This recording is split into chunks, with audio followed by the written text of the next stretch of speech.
What's going on, YouTube? And welcome back to Goal Line Hockey. It's your boy, Kevin Forte. Guys, we're taking a look today at the Ottawa Senators and their off-season plans. Now, the Ottawa Senators have actually been pretty quiet this summer. Really, the moves they made, they moved out Evgeny Dadonov. They weren't drafting in the top 5 this year. Didn't have 2 picks. So, what are the Senators' plans? Are they looking to make more moves? Are they done? What is going on in Ottawa for them to maybe compete in that very difficult Atlantic Division next season? We'll be taking a look at that right now. So, Bruce Garrioch, an insider up in Ottawa, had a couple of little tidbits here about the Senators. And the first one being the Ottawa Senators forward Drake Batherson will likely get a 2 or 3 year deal on his next contract. Now, Drake Batherson is a very important piece to the Ottawa Senators right now, because when you look at the Senators' depth, you like their defense. You like their goaltending for the most part. At least Pierre Dorion likes his goaltending. He thinks he has one of the better teams in terms of depth in between the pipes. That's why they were actually okay with losing Joey Daccord.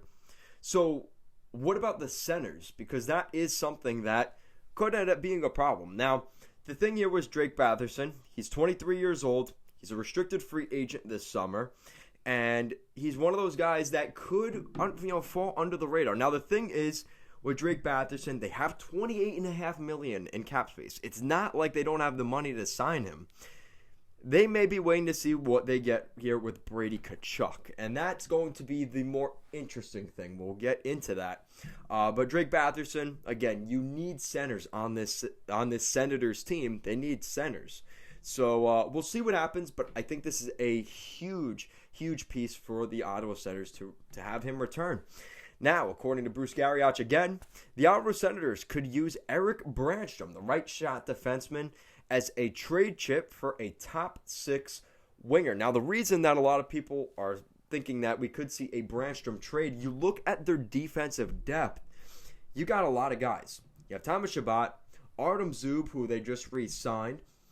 You brought in Nick Holden, Josh Brown, Victor Mete, Jacob Bernard-Docker is definitely going to see more ice time, and honestly could take that spot on the right side on the second pair by the end of the season. And then, not to mention, in your depth chart, you have Lassie Thompson, Max Genet, both right shot defensemen. So it's one of those things where he may have just fallen out of favor for other guys on the Senators that are just better. And Erik Brannstrom was indeed the huge piece in the Mark Stone trade with the Vegas Golden Knights. Where did they get that first round pick they drafted from? The New York Islanders, to take on Mikhail Grabovski. So, interesting little thing there. But yeah, other than that, it's one of those things. I'm not terribly surprised. I think teams will be interested in Erik Brannstrom, but he has definitely fallen out of favor in terms of prospects this past season. He really struggled, so he has to rebuild his game, and this may be the best chance to get a guy like Erik Brannstrom. If somebody really liked him at the draft floor a couple years back, he may be a guy that you could get for cheaper right now. So that's definitely something to look at. Now, again, the price tag would be a top 6 winger. We'll see what happens with that. Now, more news on the Logan Brown front. So the Ottawa Senators would not mind moving Logan Brown in a 1-for-1 hockey trade. Now, the interesting thing here is, what do you do in a 1-for-1 trade? Usually, you trade if it's a center, you trade them for a defenseman. Or, you're usually not seeing a center for a winger because, again, at the end of it could happen. I'm not saying it won't happen. But I just don't know if that makes sense for the Senators. Usually, centers are more valuable than wingers. That's why centers always get drafted in the top 10, because centers are a huge piece of a team. A top 6 center in the NHL is one of the most valuable things you can have.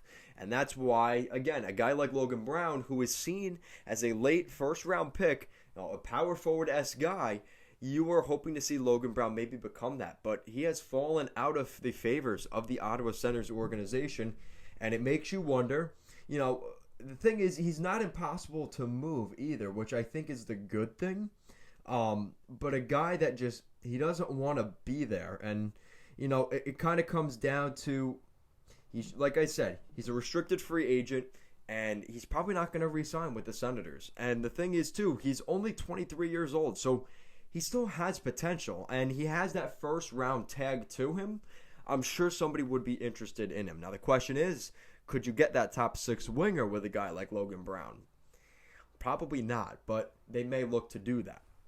All right, so continuing along, we're taking a look at what's going on with Brady Tkachuk, because Brady Tkachuk is kind of been, we don't know where he stands right now with the Ottawa Senators, because it seems like things were going well and that they were going to get a deal done, and now it's kind of turned cold again. And it's like, well, what's the plan here? Are you keeping him? Are you not keeping him? What are you doing here with Tkachuk? And the problem is, talk about needing, like, this is the thing too. I've heard rumors that the Ottawa Senators may look at the San Jose Sharks, at a guy like Tomas Hertl, who could be a center. Now, I don't know exactly if Brady Tkachuk is playing the kind of Kirill Kaprizov card, not that he has the leverage of Kaprizov or the talent of Kaprizov, but Brady Tkachuk is a huge piece of this team, and I wonder if he's waiting to see if he could use his leverage this summer to say, hey, listen, like, management, you got to add somebody for me to play, I need someone to play center on my line. And they may be looking at, listen, I might as well use my leverage if I can, right? So that could be something that's going on. And like I said, they're, especially with this whole Logan Brown thing, they were really hoping he was going to become a top 4 center in their roster, and it just never happened. But you look at their center core right now, you like Josh Norris. I think everybody in Ottawa gave me a lot of heat last year because I didn't mention Josh Norris, but he's your number 1 center right now. Then you have Shane Pinto. Oh, again, we don't really know where Pinto sits. Like, this is his first NHL season. Do you really want to give him second-line minutes in the NHL? Probably not. Logan Brown, like I said, he's not even signed. They could put Colin White or Nick Paul in that spot. They both play the wing on the third line. And then your fourth line, you have guys like Alex Fermenton, Chris Tierney, Austin Watson. Tierney and Fermenton, I believe Fermenton can play center. Tierney is playing center. So you do have a hole, possibly 2, in that lineup, unless you're just giving Shane Pinto second line minutes, which I think is asking for a little bit much. And again, when you're in that division, again, you have to remember how difficult that division is going to be.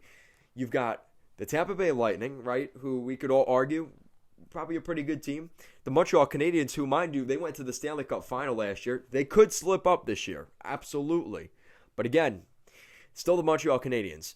You have Carey Price. That's going to be a tough team to beat. Oh, yeah, and you still have the Toronto Maple Leafs, the Winnipeg. Oh, no, Winnipeg's not in that division.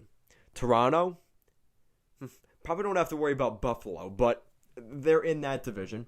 And then you have some teams out there like the Bruins that you just don't know what you're getting. And as of right now, even though the Bruins don't have Rask or Krejci, I could still say pretty easily that they are still better than the Ottawa Senators. And the Leafs, are they going to beat the Leafs out of a playoff spot? Or the Habs? Probably not. So I don't think they're there yet, and I think they want to be. And I think Eugene Melnyk may be getting a little bit antsy right now. He's thinking, listen, we see ourselves as a Stanley Cup contender. I remember him saying that like last year. In the next 2 years, we want to be a Stanley Cup contender.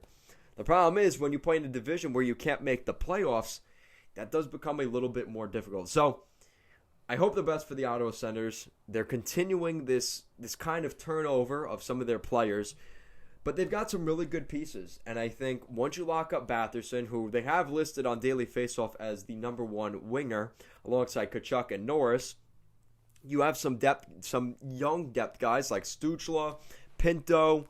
Like, you're going to see a different team this year. And then you look at their defense, you got Shabbat and Zaitsev, Michael Delzato, Nick Holden, and then you got the young guys on the right side. You have guys like Artem Zub, Eric Bransham, and I would not be surprised if we saw Lassie Thompson in the lineup as well. Oh, yeah, and Jacob Bernard-Docker. So they have a plethora of good players that they could still move.